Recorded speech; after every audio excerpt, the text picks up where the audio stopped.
Right now, an AI is auditing the vulnerabilities in your bank. It's facing explicit regulation from the US government, and it's actively taking white-collar jobs.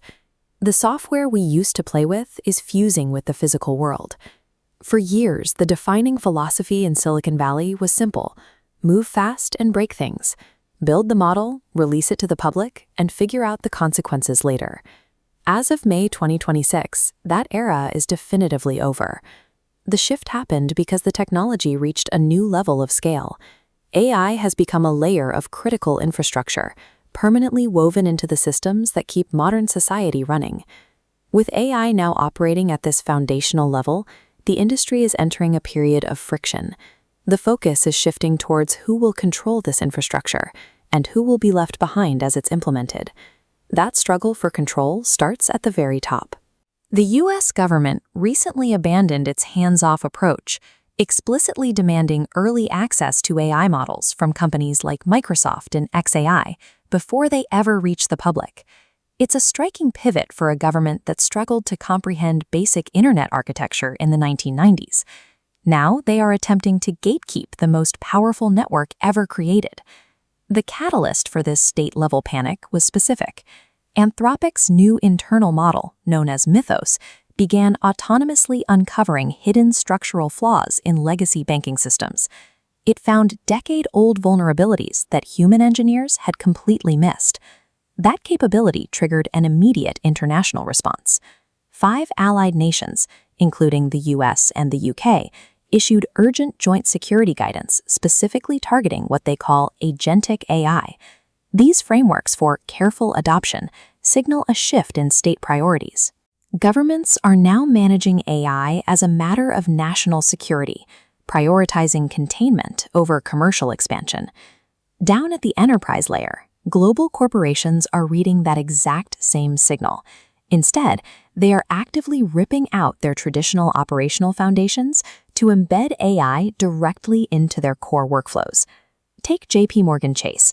The largest bank in America officially reclassified artificial intelligence from experimental R&D into core infrastructure, backing that classification with a nearly $20 billion tech budget for 2026. Or look at Novo Nordisk, the pharmaceutical giant behind Ozempic. They signed a comprehensive strategic partnership with OpenAI, handing over their entire pipeline, from clinical trials to global supply chains to the AI. The stated goal of this integration is to supercharge their existing scientists, but the hidden consequence, which was openly acknowledged by the CEO, is a deliberate slowdown in future human hiring. At this scale, corporations aren't running pilot programs anymore. AI has become the core utility driving their future valuations, and they are optimizing everything else around it. Which brings us to the individual worker.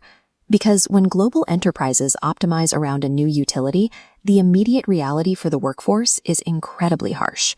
May 2026 marked a massive wave of layoffs across the tech sector. The crucial detail here is that these cuts are coming from highly profitable companies restructuring for the future. This chart shows exactly how that math plays out. When Cloudflare saw their internal AI usage jump by 600% in just 3 months, they directly slashed their headcount by 20%. Expanding this view, we see the pattern repeat. Upwork cut 25% of its staff, Bill eliminated up to 30%, and Snap laid off 16% while simultaneously killing a massive deal with AI startup Perplexity. The ultimate cost of corporate AI efficiency is the permanent shrinkage of human teams. The math is brutal, and it changes the definitive career question for white-collar workers from if you'll be affected to when. Zooming out from the workplace, we hit the consumer level, where the environment is becoming inescapable. Google is heavily integrating Gemini into the Android operating system, while Amazon's Alexa can now autonomously purchase products for you. We are even seeing it built into our physical mobility, with companies like Rivian embedding active AI assistants into the core navigation and vehicle management systems of their electric trucks. The companies surviving this transition have abandoned all hesitation. They aren't pausing to ask whether they should use the technology. They are only asking how fast they can deploy it. We are now living entirely inside this new infrastructure. It's running our banks, organizing our workplaces, and driving our vehicles. The only question left is whether we are actually steering this thing or if we're just passengers along for the ride.